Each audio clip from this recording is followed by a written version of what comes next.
Crazy. Welcome back to Overlord Anime Review episode number 9.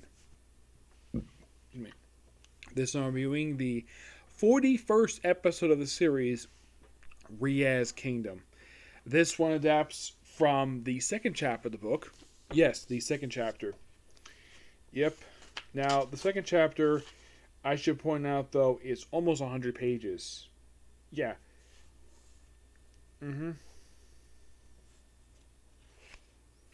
It adapts most of the chapter. It stops around page 154, which is basically like a little bit into it. So the episode starts up with Ainz, because of course they got with Ainz, where he's like reading a book about conquering stuff. He gets up, and of course the maid there basically is like worried that she might be executed because he's emitted a sigh. Yep. Pretty interesting scene, mind you. Of course, he does mention Demiurge in the episode, despite the fact he does not make a physical appearance. As a matter of fact, he's not even in the book. Yeah, he is in the book at all. So then we cut to the Re-Estize Kingdom, where we see Renair, where she's talking. She's basically telling a story of the orphans, and she's there with Climb, Evil Eye, and Tina. Now, there is a bit of a mention of something. They actually do mention what happened after the events of Book 6 in this episode. This is the second episode in a row where they reference the events of the last like couple episodes of season 6, where they mention Gagorn for some reason, despite the fact she was revived. They mention about Tina's sister. Of course, talk about potential. Like a lot of the conversations there, they had some business here of basically Renair on Climb's lab and him being embarrassed by it. I thought that was quite hilarious. Yep. And then we cut to them right back at the kingdom. Now, they're back at the palace because they had to go. And then we have, well, we do add this bit in here. We have her brother, Zanique, I think his name is, where he is basically going over, like, because this is basically like not long after the events of the previous season of the show. Before I continue with this, there's a brief scene with Brain Unglas, where he's training at a temple, becomes stronger, and he is looking for the next. I'm sorry about that. I had to pull my zipper up. The shorts my zipper doesn't like staying up. So basically, he's looking for the next head warrior. He is not. He thinks he's not qualified because of his common roots. Yes. So it's a very brief scene. It's nice to see Brain again. First time since the end of season 3 of the show. I think the last thing he was seen was just 2 episodes ago. Well, back in episode 39, the final episode of season 3. That was the last time we seen the anime. So, very brief scene. Nice to see him again. Okay. So, in the case of Prince, they actually added this bit in here because this bit was actually not in the book, where they continue searching for his older brother, still missing, despite the fact, according to the future, from basically what happened at the end of season 3, he's dead. Excuse me. Yep, he's dead. They also frequently bring up the war, which also happened in last season. This basically brings up like toward the ending stuff of seasons 2 and 3 in the same episode. Yes, good little nods there. Also, it's mentioned about the leader of Blue Rose, where her sword is powerful enough to basically wipe out an entire city. That is true from the book.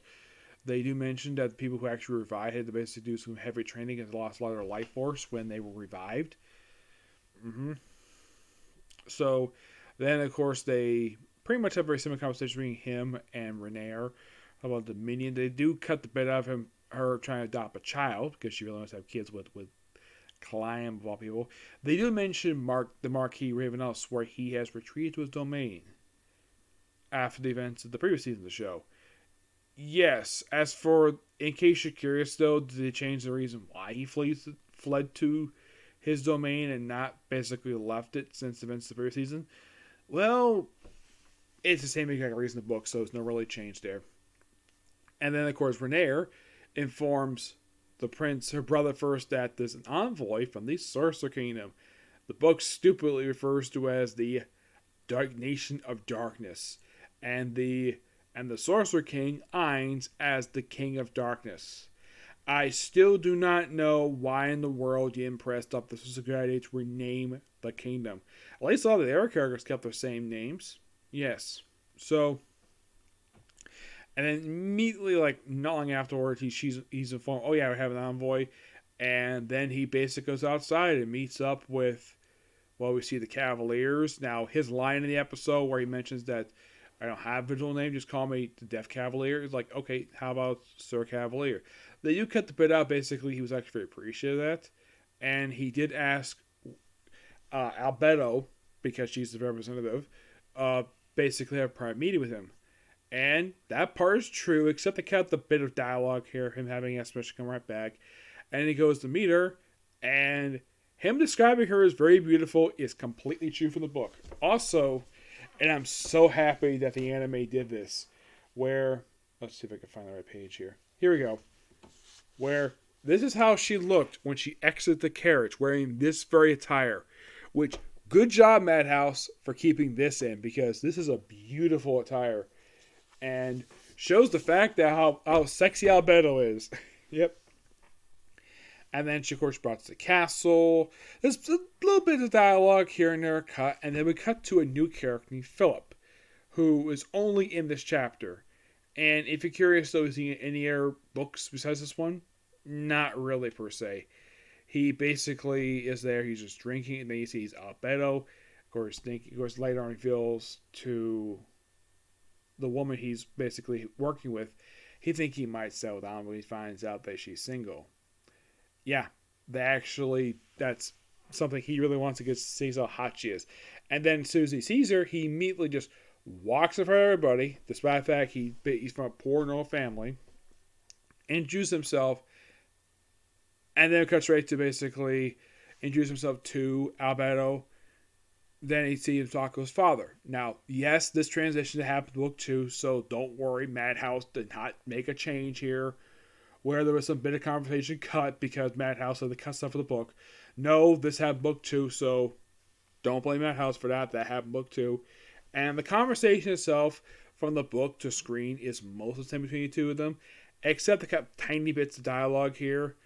Like, they mentioned about how they do cut the bit out here where now they brought up a count that he was asked to think may become possibly the next head of the domain. He mentioned that he actually, in his head, he actually didn't talk to the Count at all. Nope, didn't talk to him to thank him because he didn't want to basically lower himself to that. He think it was beneath him to thank a Count for inviting him to his party. Yeah, and he lied to his father about that, which in the episode, they cut that out. Yeah, they cut that out. And of course, he mentions about holding a ball for Albedo at a woman's house named Helma Mugris, I think her name is, where that's the name they use in the book and that's used the name in the anime. So, and here's the thing. They say she's a very wealthy commoner. Now, he does ask them, had they ever heard of her? In the book, they say no. In the anime, they don't really say anything at all. And they cut straight to her house where we have the ball, where she's basically around all the guests, and it's revealed that she actually was one who picked up all the people, which she handled no problem. Now, I should point out that there's actually a very important bit of conversation here that they cut. My guess is this. Now, a lot of our bits that were cut basically were not all that important, but this kind of was important because in the episode, she looks like a very thin woman. In the book, there's a reason for this. It's because she can't eat solid foods. She only can have liquids, and she can barely have those as it is. And I mentioned about extreme dieting for nobles, which basically dieting for women in live anime typically is starve themselves because they think they're putting on weight. Yes, and apparently something traumatic prevents her from eating solid foods, and that's why she's so thin. The book itself does not bring up the fact she's got a snake tattoo on her shoulder. Yeah, as far as I can tell, there's no reason for it. It's just that she just has on her shoulder. So I can tell, despite being kind of thin, she looks like she's a very beautiful woman. And Albedo, her horse herself, is wearing a completely... Now, she's wearing a different dress to this event. Of course, there is a staff she carries around that has a little spinning top here. Which, if you're curious, though, is that in the picture that they did for the episode? No. This staff is completely. I don't know if it's made for the anime, but there's no really purpose to this damn thing. It just shows off her thing. And of course, Philip voluntarily just bees Albedo's escort to the ball, and then he gets close to the door. He asks her about being single, and then when he gets to the door, he basically puts his hand on his shoulder, thinking he might make a move on her, and then he hears a cracking noise when he touches her shoulder. He just touches her shoulder, and of course, introduce themselves. And here's the thing. And of course, then he has a conversation with Helma about possibly marrying her, which she's aghast the fact he wanted to do that. And I mentioned about going to the sitting room. Now, they do cut the bit out here of her asking her about the sitting room stuff. And of course, afterwards, she is complaining about Philip and possibly getting a new. They do cut a little bit here, not really important here. And then they go straight to the sitting room where they discuss their plans about trade negotiation between the kingdom and the village. And this is pulled from the book itself. They go through this scene pretty quickly. And then after the closing credits, we have post-credit scene of Albedo having a private conversation with Renaer. Which, if you're curious though, this did happen in the book too. Except they cut the beginning portion out of this, where Climb informs her that Albedo wanted to see her. I was really hoping to see this in the anime, of having Renaer just basically doing her makeup or just brushing her hair, and then Climb informing her, hey, Lady Albedo's here, she wants to get some see you.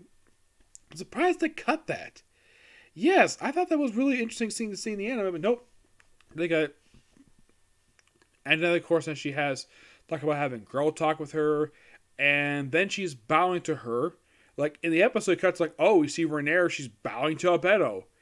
You're probably curious, what the heck is going on here? Well, it turns out Renaer basically is working with Albedo in order to protect her own personal interest. She gets a cue from her, and after they have a bit of discussion about basically their plans, and then they decide to have a talk about the guys they like. Renaer talks about Climb, and she asks Albedo if she want to talk about Ainzo Go because she knows how much she loves him. And that's the episode. Basically, it ends at page 154. And that thing almost basically roughly about, it was a little bit shorter than last time, where in the case of last episode, they have almost the entire chapter, except for the last several pages. This one, I adapt the first half of chapter 2. There's still more to go, and my guess is they're going to adapt more of this in the next episode. And this, I thought it was the image I saw online, this I thought was really weird. I had heard ahead of time they were only going to do books 10 and 11 for this season, and then having the movies cover 12 and 13. That part, the movies part, is true. But apparently, for the way the anime is going to go, is that the first book is going to take up the first 5 episodes. Book 11 is going to be 6 to 9, and the last 4 is going to be book 14. Which to me makes no sense at all. I don't know if this is really true or not. This image I saw on Facebook, apparently someone thought that this was going to post 4 episodes of book 14, given how long the book is and how a lot of stuff happens. By the way, the original translation of the book is over 500 freaking pages. It's the longest book of the entire freaking series. And yet, only 4 episodes, which makes no sense at all. Yep. But not much else to say this episode. It's really good. I thoroughly enjoyed it. I think it was a nice change of pace to have an episode focused on Beto, which makes it the first episode of the entire series where you have an episode entirely focused on Beto. Though that's done on purpose because the whole chapter is focused on her, or the first half anyways, is focused on her. So, the only negative I have about this episode, aside from that one minor bit of the liquid stuff with the whole thing about why this woman's so thin, is the opening part of that scene where Renaer is meeting with Albedo. I think they should have added a little more minutes to this scene, maybe add that beginning bit. I think that would have been nice to see. But no, they cut it from the anime. It's like they adapt maybe the last few pages of this last bit of the chapter before they decide to stop the episode here. I do appreciate them basically putting the scene in because it's important. Basically, this scene sets up book 14. That's the whole point of the scene. Now, I'm looking forward to how the show handles the dwarves. Now, here's the thing.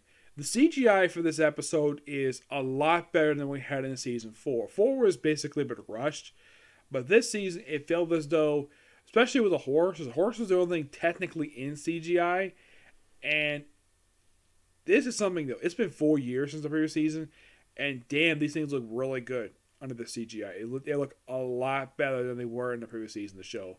The CGI felt a bit rushed because they did the season like right after they did season 2.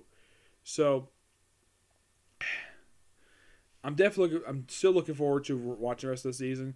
I mean, as of right now, only 11 more to go.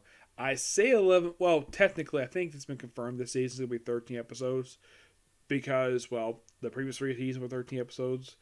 I think if they were going to adapt book 4, I think it might be best to save that for a future season. Just focus on 10 and 11. That's my best guess. Just do 10 and 11. That's what I heard ahead of time this previous season. And all of a sudden I see here, like, apparently get that book 14 as well, which makes no sense to adapt that now. I would say it for season 4 or late another season of the show, but not now. Too early to adapt that. Yeah, so that's going to be pretty much it for this particular review, and I have no more videos planned for tonight. So tomorrow, expect to see more Kamen Rider and Heroin Alive with Another World. Okay, next video. Bye.